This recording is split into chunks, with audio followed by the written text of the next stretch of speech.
Imaginez-vous que deux adolescents irlandais dans les années 1990 décident de simuler une relation amoureuse hétérosexuelle pour cacher leur homosexualité respective à leur famille et leurs camarades de classe, car Dating Amber de David Frenn nous plonge dans l'Irlande rurale conservatrice où Eddie, Fionn Huchet, et Amber, Lola Campbell, lycéens de 17 ans, subissent quotidiennement le harcèlement homophobe de leur père et la pression sociale écrasante d'une communauté catholique traditionnaliste qui considère l'homosexualité comme une maladie honteuse à guérir ou dissimuler, et leur arrangement romantique fictif a progressivement révélé les complexités douloureuses de l'identité sexuelle adolescente dans un environnement hostile où la différence est systématiquement punie par l'ostracisme social et la violence psychologique. L'histoire se déroule à Beara, petite ville côtière du comté de Cork, où Eddie Curran vit avec sa mère Rosemary, Sharon Organ, veuve dévote qui élève seul son fils en espérant secrètement qu'il suive les traces militaires de son père héroïque mort au service de l'armée irlandaise, et Eddie, garçon sensible passionné de littérature et d'art, subit constamment les moqueries cruelles de ses camarades de lycée qui l'appellent pédé et tapette, à cause de ses manières délicates, de sa voix aiguë et de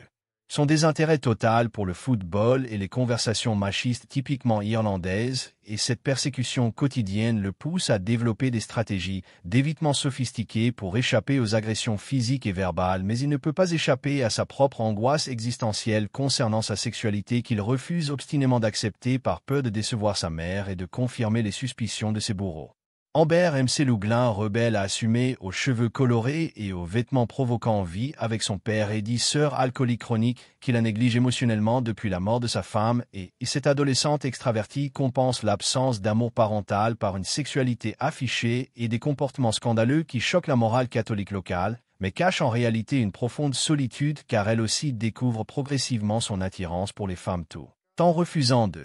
l'admettre publiquement dans cette société patriarcale où les lesbiennes sont encore plus invisibilisées et stigmatisées que les homosexuels masculins, et son attitude provocatrice constitue paradoxalement une forme de protection contre les soupçons concernant sa véritable orientation sexuelle.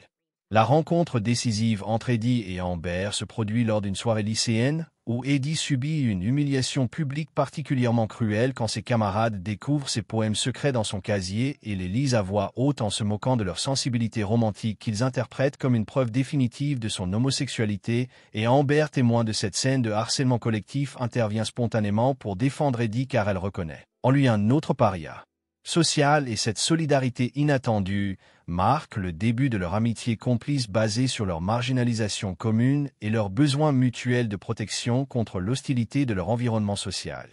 L'idée géniale du faux couple naît quand Amber propose à Eddie de simuler une relation romantique publique pour faire taire définitivement les rumeurs sur leurs orientations sexuelles respectives, car elle réalise que cette couverture hétérosexuelle leur permettrait de naviguer plus sereinement dans le lycée tout en explorant secrètement leur véritable identité, sans subir les conséquences sociales dévastatrices de l'outing involontaire, et Eddie, initialement réticent, finit par accepter cette mascarade car il comprend que cette stratégie lui offrirait enfin une protection efficace contre le harcèlement quotidien et la possibilité de maintenir une façade respectable devant sa mère pieuse qui rêve de le voir épouser une gentille fille catholique. Leur performance de couple hétérosexuel commence de manière maladroite et artificielle car ni Eddie ni Amber ne maîtrisent les codes de la romance adolescente traditionnelle, et leur tentative d'affection publique semble forcée et théâtrale, mais ils s'améliorent progressivement en étudiant minutieusement les comportements des vrais couples du lycée et en développant une complicité authentique qui rend leur simulation de plus en plus crédible, et cette imposture leur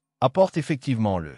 répit social espéré car les moqueries homophobes diminuent considérablement et ils peuvent enfin évoluer dans l'environnement scolaire sans craindre constamment les agressions verbales et physiques. Cependant, cette façade romantique crée des complications inattendues car Eddie développe des sentiments amicaux sincères pour Amber qu'il confond initialement avec de l'amour romantique hétérosexuel, ce qui le pousse à refouler encore davantage son homosexualité naissante et à s'accrocher désespérément à l'illusion que cette relation pourrait devenir authentiquement amoureuse et lui éviter définitivement d'affronter sa véritable nature, et cette confusion émotionnelle le torture psychologiquement, car il s'efforce de ressentir une attirance physique pour Amber qu'il apprécie sincèrement comme personne, mais qui ne peut pas éveiller en lui le désir sexuel qu'il ressent secrètement pour d'autres garçons. Amber, de son côté, utilise cette relation fictive comme laboratoire pour explorer discrètement son identité lesbienne, car elle profite de sa couverture hétérosexuelle pour observer et approcher d'autres filles sans éveiller les soupçons, et elle développe progressivement une attirance pour Rebecca, Emma Willis, camarade de classe sophistiquée et mystérieuse qui semble partager ses goûts artistiques et sa rébellion contre les conventions sociales irlandaises traditionnelles, et cette découverte de ses vrais sentiments la poussent à remettre en question l'arrangement avec Eddie, car elle réalise que maintenir cette mascarade l'empêche de poursuivre une relation authentique avec la femme qu'elle désire vraiment. La pression familiale s'intensifie quand Rosemary, mère d'Eddie, exprime sa joie de voir son fils guérir de ses tendances efféminées grâce à l'influence positive d'Amber, et elle organise des dîners familiaux awkward où elle interroge la jeune fille sur ses intentions matrimoniales futures concernant Eddie, car elle espère secrètement que cette relation aboutira rapidement à des fiançailles, puis un mariage catholique traditionnel qui confirmera définitivement la normalité hétérosexuelle de son fils. Et cette pression maternelle bien intentionnée mais oppressante culpabilise profondément Eddie, qui réalise qu'il trompe cruellement l'amour inconditionnel de sa mère en maintenant ce mensonge élaboré. Le père d'Amber, alcoolique et négligent, ne manifeste aucun intérêt pour la vie sentimentale de sa fille, car il reste complètement absorbé par son propre chagrin et sa dépendance à l'alcool depuis la mort de sa femme. Mais les voisins et connaissances familiales bombardent Amber de commentaires paternalistes sur sa relation avec Eddie,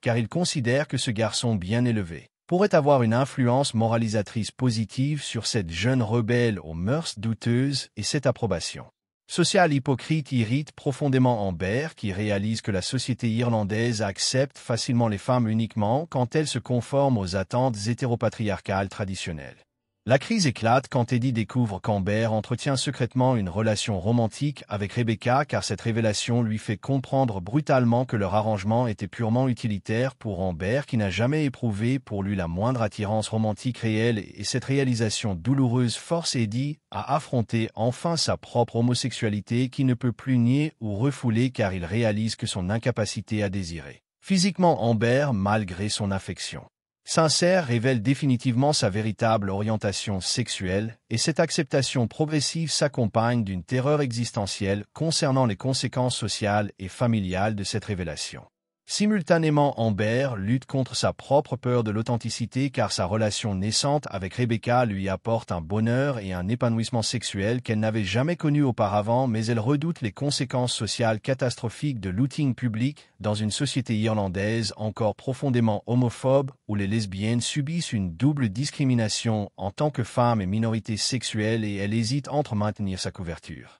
hétérosexuelle confortable ou risquer l'ostracisme social pour vivre authentiquement son amour pour Rebecca, qui commence à s'impatienter face à cette relation clandestine frustrante. La confrontation explosive entre Eddie et Amber révèle leurs frustrations accumulées, car Eddie reproche amèrement à Amber de l'avoir utilisé comme couverture tout en poursuivant sa propre vie amoureuse secrète, tandis qu'Amber lui rappelle cruellement que leur arrangement était mutuellement bénéfique et qu'il ne peut pas lui reprocher d'avoir trouvé le bonheur authentique qu'il refuse obstinément de chercher pour lui-même, et cette dispute douloureuse mais nécessaire force les deux adolescents à admettre que leur mascarade a atteint ses limites et qu'ils doivent maintenant choisir entre le confort de la dissimulation et le courage de l'authenticité, malgré les risques sociaux et familiaux considérables. La résolution progressive de leur conflit passe par une réconciliation mature où Eddie et Amber reconnaissent mutuellement leur droit au bonheur authentique, même si cela signifie la fin de leur protection mutuelle,